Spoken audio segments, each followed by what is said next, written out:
आदरणीय अध्यक्ष महोदय, मंच पे विराजे हुए विद्वानगण, मेरे अजीज़ हुक्म जी, डॉक्टर हुक्म जी, डॉक्टर राजेश जी, मैं सबको नमस्कार करता हुआ धन्यवाद करता हूँ इस विश्वविद्यालय का, इस यूनिवर्सिटी का, डॉक्टर जसवीर कौर जी का, डॉक्टर गुरनाम जी का और वाइस चांसलर साहब का, जिन्होंने मुझे यहाँ आने का मौका दिया है। और एक यूनिवर्सिटी ऐसी यूनिवर्सिटी है जहाँ आने का मन करता है, क्योंकि यहाँ की रिवायतें जो हैं, यहाँ की जो कुछ परंपराएं हैं, वो ख़ास किस्म की हैं, अपने किस्म की हैं। तो मैं बहुत धन्यवादी हूँ कि आप सब ने मुझे यहाँ आने का मौका दिया है और मेरे विचार आप लोग सुन रहे हैं, तो ये मेरे लिए बड़ी खुशी की बात है। तो यहाँ हॉल में उपस्थित सभी वर्ग के मेरे साथी लोग, संगीत प्रेमी, गुरमत संगीत से जुड़े हुए सभी लोग, मैं थोड़े से विचार अपने आपके समक्ष प्रस्तुत करूँगा। शिमला से आया हूँ, पंजाबी भी जानता हूँ, पर थोड़ा सा इतना फ्लुएंटली नहीं बोल पाता, इसलिए आप क्षमा करेंगे, मैं ज़रा हिंदी में ही बोल पाऊँगा। तो सबसे पहली जो बात मैं रखना चाहूँगा वो ये है कि हमारे समाज में एक प्रवाह हमेशा रहता है, परिस्थिति का प्रवाह, एक फ्लो, जिसके आधार पे हम परिस्थितियों के साथ अपनी सृजनता करते हैं, उस प्रवाह के साथ चलते हैं।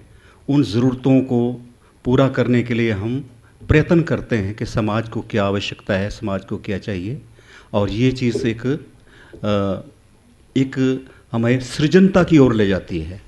सृजनता मीन्स कुछ ऐसे कार्य जो परिस्थिति के अनुकूल हमें नवीन कार्यों की ओर प्रेरित करते हैं। तो सृजन के कार्य में सबसे बड़ी अहम भूमिका है हमारी कलाओं की, और महत्व इस बात का है कि जब तक हम सृजन नहीं करते, समाज को कुछ उस आवश्यकता के मुताबिक नहीं दे पाते, तो हमारा प्रयत्न जो है वो बेकार रहता है, हमारा जीवन नीरस रहता है, हमारी जो एक जीने की जो एक हमारी शैली है वो बड़ी निराश जैसी रहती है, उपयोगी नहीं रहती। तो एक सृजन की महत्ता सभी जानते हैं, बहुत बड़ा रोल रहता है सृजन का।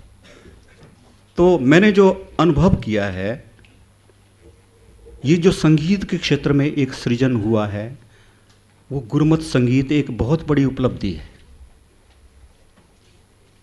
भले इसका इतिहास काफ़ी पुराना है, 500 साल पुराना रहा है, कभी कहाँ से शुरू होके इसकी एक ऐतिहासिक यात्रा रही है, और आज जिस पड़ाव पे पहुंचा है, और जो इसने स्ट्रगल किया, संघर्ष किया है, तो वो तो होता ही है। हर एक यात्रा के पीछे कोई ना कोई कहानी होती है, कोई ना कोई स्ट्रगल जुड़ा हुआ होता है।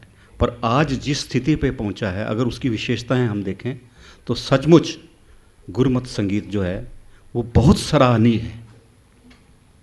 उसके जो मुझे आपके समक्ष जो उसके जो विशेषताएं, उसके गुण अगर मैं रखूं, तो सबसे बड़ा गुण मैं ये मानता हूं कि एक ऐसा सुमेल है संगीत का और साहित्य का, वाणी का और हमारे संगीत का, एक ऐसा सुंदर सुमेल है जो मुझे लगता है पूरी तरह से विकसित होने के लिए, मतलब अभी ये हमारे समक्ष जो है उपस्थित हुआ है। पीछे हम मुड़ के देखें, वैदिक काल को देखते हैं, मध्यकाल को देखते हैं, संगीत का काल भी देखते हैं, भरतकाल था, मतंग का काल था, ये मध्यकाल था, है।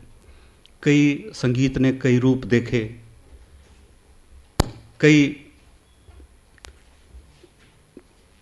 तरह की मंजिलों को पार करता करता संगीत हमारे पास यहाँ पहुँचा। तो संगीत की जो थोड़ी हालत ख़राब हुई, दुर्दशा हुई है, उसका सबसे बड़ा कारण रहा है उसके साहित्य को ख़राब करना।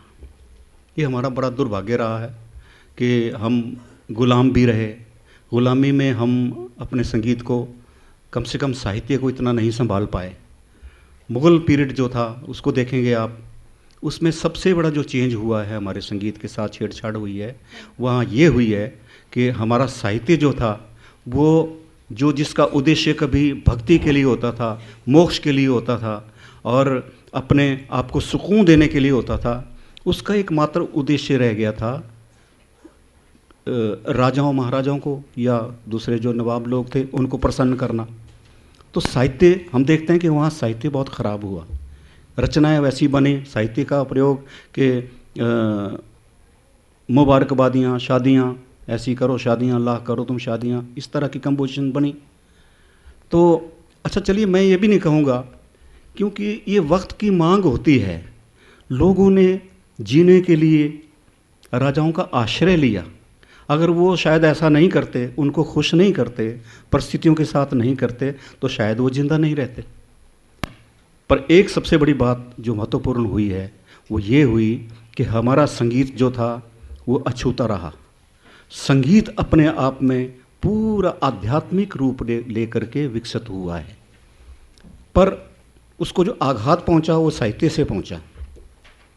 तो आज ये बड़ी लंबी कहानी छोड़िए, मैं ये कहूँगा आज जिस परिस्थिति में हम हैं, तो वो परिस्थिति इतनी अच्छी है कि इस परिस्थिति में साहित्य और संगीत का सुमेल जहाँ जहाँ आपको मिलेगा, वहाँ आपका मोक्ष का रास्ता भी रहेगा, वहाँ आपका भक्ति का रास्ता भी रहेगा, वहाँ आपकी ये भावनाओं का और ये जो आपकी एक रूहानियत जिसको हम कहते हैं, वो रास्ता हमारे पास मौजूद रहेगा। तो मैंने जो व्यक्तिगत रूप से ये एक्सपीरियंस किया है वो ये है कि एक समग्रता लिए हुए जो है वो हमारे पास ये हमारा गुरमत संगीत इस वक्त मौजूद है। तो अब क्या, अब ज़रूरत है इसको संभालने की, इसको अच्छी दिशा देने की। तो दिशा देने के लिए आज बड़ा अच्छा व्याख्यान हुआ। मेरे परम स्नेही डॉक्टर गुरनाम सिंह हैं, उन्होंने, मैं चकित हो गया कि उन्होंने इतनी छोटी सी अवस्था में, इतनी गोल्डन पीरियड में उन्होंने इतना बड़ा काम करके रख दिया, तो हैरान कर देने वाली बात है। पर उसमें भी जो एक प्रेरणादायक मुझे बात लगी वो ये लगी कि इस काम के पीछे एक जज्बा है। एक जज्बा आदमी में होता है तो काम हो जाता है, वरना आप वैसे देखेंगे तो ये तो बड़ा मुश्किल काम है भाई। इतना काम हो गया, विदेशों तक चला गया, विदेशों में इसका प्रभाव हो गया है। तो उनके अंदर मैंने एक जज्बा देखा और मैं वो चाहता हूँ जो संभावना हमारी तभी बनेगी जब ये जज्बा हमारे जो नई जनरेशन है उनमें उतरेगा। कहते हैं, ए जज्बा दिल गर मैं चाहूँ, ए जज्बा दिल गर मैं चाहूँ, हर चीज़ मुकाबिल ला जाए, दो गाम चलूँ मंजिल की तरफ और सामने मंजिल आ जाए। तो कोई दिक्कत नहीं है, अगर हमारे अंदर जज्बा है, काम कार्य करने की हमारे अंदर हिम्मत है, तो हम रास्ते ढूंढ लेंगे। भटकेंगे भी तो कोई बात नहीं, कठिनाइयों का सामना भी करना पड़ेगा, संघर्ष भी करना पड़ता है, और गुरमत संगीत ने किया है। आप देखते हैं इतनी बड़ी हिस्ट्री का आज अवलोकन हुआ, तो उसने संघर्ष किया है, पर ये बुलंदियों की तरफ जा भी तो रहा है। जो तो लोगों ने इतने प्रयास किए हैं इसके लिए, तो ये बुलंदियों को छू रहा है। तो एक बात ये ज़रूरी है जज्बे की, वो हमने डालनी है, अपनी यंग जनरेशन में ज़रूर डालनी है कि एक जज्बा बना के चलेंगे तो हमें मंजिल ज़रूर मिलेगी। दूसरी बात मैं ये कहूँगा कि मूल्यांकन जो है हमारा वो बहुत आवश्यक है। तब जबकि हम ग्रोइंग स्टेज में होते हैं, जब किसी चीज़ को हम आगे ले जाने के प्रयास में होते हैं, ग्रोइंग स्टेज में विकास हमने करना होता है, तो हमें अपना मूल्यांकन ज़रूर करना चाहिए। ये बड़ी अच्छी बातें उभरी हैं आज सवेरे, जो गुरनाम जी ने भी कही कि हमें ये जानना चाहिए कि हमने क्या किया, क्या नहीं किया। और मैं इसमें ये ऐड करना चाहूँगा कि हमारी कमज़ोरियाँ क्या हैं, हमसे क्या भूलें हुई, हमने क्या चीज़ छोड़ दी, क्या चीज़ हमको और एडॉप्ट करनी चाहिए, ये हमें उस मूल्यांकन से ही पता लगेगा।